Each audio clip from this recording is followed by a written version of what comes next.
안녕하십니까. 한눈에 알아보는 우리 나무라고 하는 나무도감 책의 저자 박승철입니다.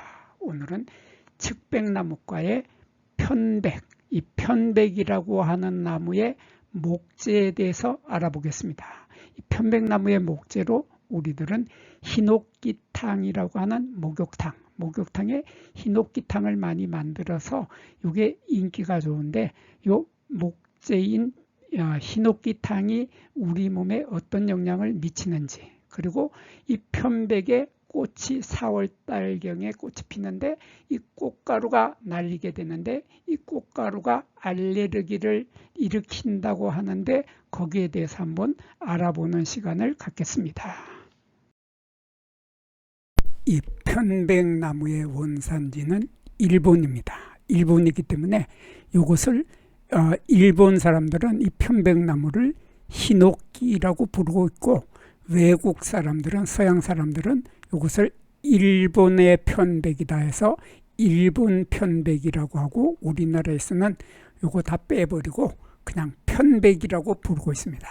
이 편백의 원산지는 일본의 혼슈 지방 이남쪽, 그러니까 추운 데보다는 약간 따뜻한 지역에 살고 있죠. 그래서 아시아의 동부지방을 비롯해서 일본뿐만 아니라 아시아의 동부지방을 비롯해서 북반부의 온대지방에 널리 재배하여 기르고 있는 나무입니다. 그래서 자생적으로 자라는 것은 일본이지만은 동아시아 쪽에서는 널리 재배해서 기르고 있는 나무입니다. 그래서 우리나라에는 1904년도에 편백이 삼나무하고 함께 일본에서 우리나라에 도입이 돼서 주로 따뜻한 곳인 제주도, 그리고 경상도와 전라도의 남해안 지방에서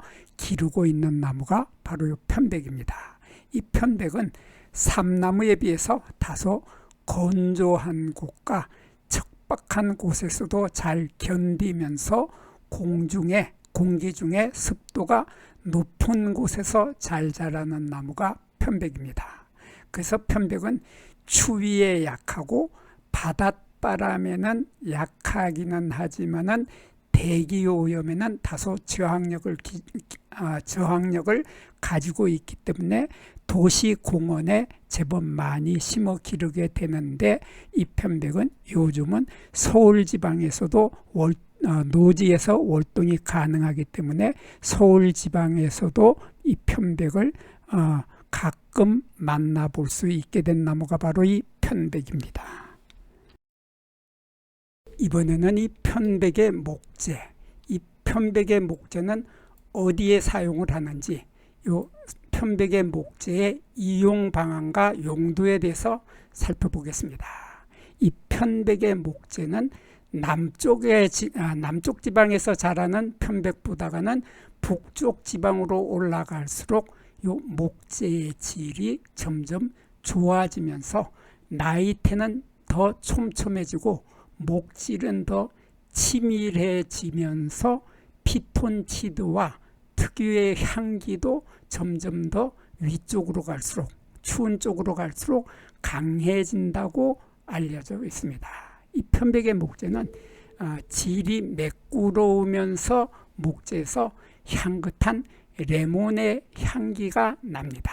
이 편백의 목재는 특유의 연한 분홍빛이 도는 복숭아색으로 아름답고, 또 목재가 잘 썩지 않으면서 갈라지거나 뒤틀어지지도 않는다고 하는 장점을 가지고 있는 것이 바로 편백의 목재입니다. 이 편백의 목재는 나뭇결이 곱고 풍부하면서 또 곧으면서, 또 편백의 목재는 세균이나 벌레에 대항하는 항균성이 우수한 것으로 알려져 있습니다. 이 편백은 특히 일본에서 인기가 많은 목재입니다. 세계에서 가장 오래된 목조 건물인 일본의 나라현에 있는 범융사라고 하는 호류사 사원, 이 호류사 사원도 바로 요 편백의 목재로 건축된 것이라고 합니다. 이 편백의 목재로 틀을 짜서 만든 히노키탕이라고 하는 욕조, 목욕을 하는 욕조도 있는데, 이 히노키탕은 습기에 강하면서 곰팡이가 쉽게 피지 않고 또 내구성이 강하면서 충격에도 잘 견딜 수 있다고 합니다. 또 이 히노키탕 욕조는 피부에 닿는 느낌이 마치 살결처럼 부드럽고 특유의 향기가 좋기 때문에 사람들의 사랑을 듬뿍 받고 있는 것입니다.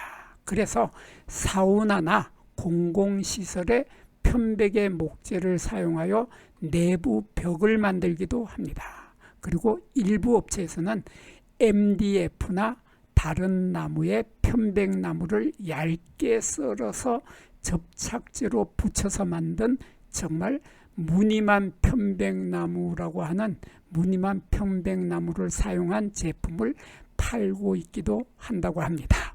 그러니 속지 말아야겠죠.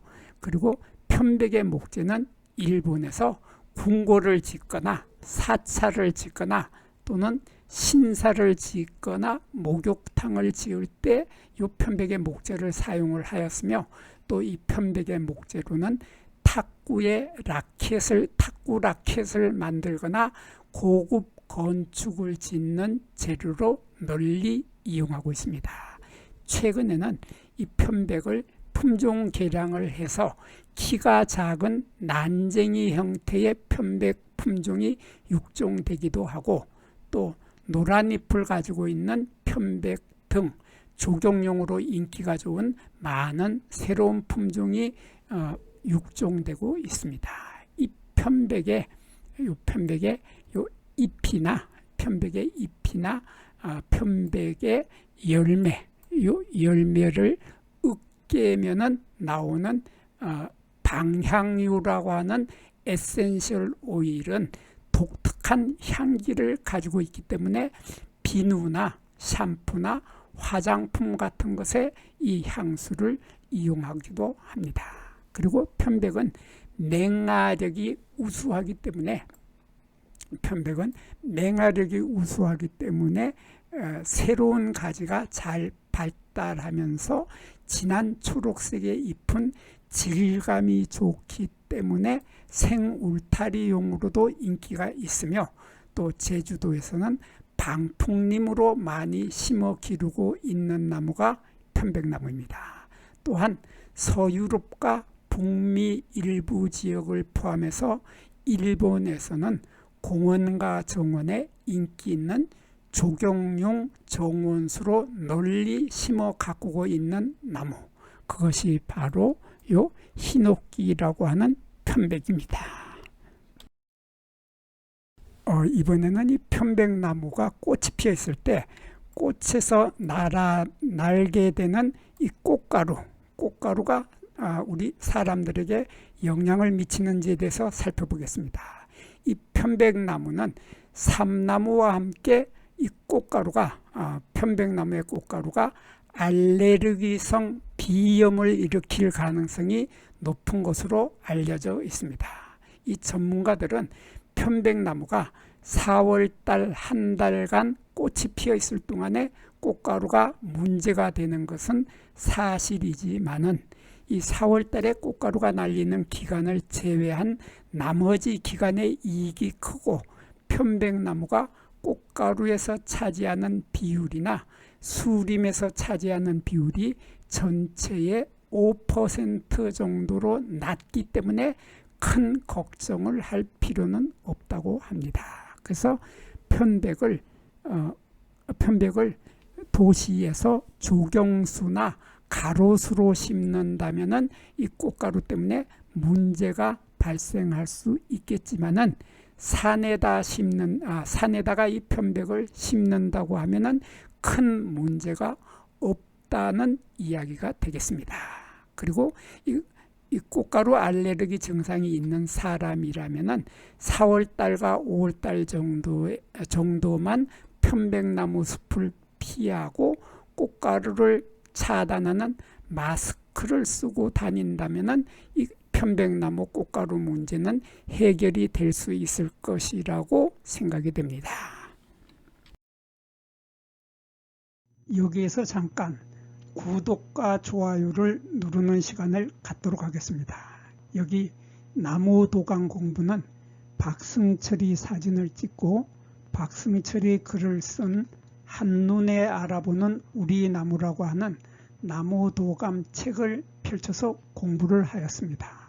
공부를 하고 난 후에 만나게 되는 나무는 바로 내 친한 친구를 만나는 것처럼 반갑고 호기심 넘치고 흥미진진한 기쁨을 가슴 가득 안겨주게 될 것입니다. 오늘의 공부는 여기서 마치도록 하겠습니다. 감사합니다.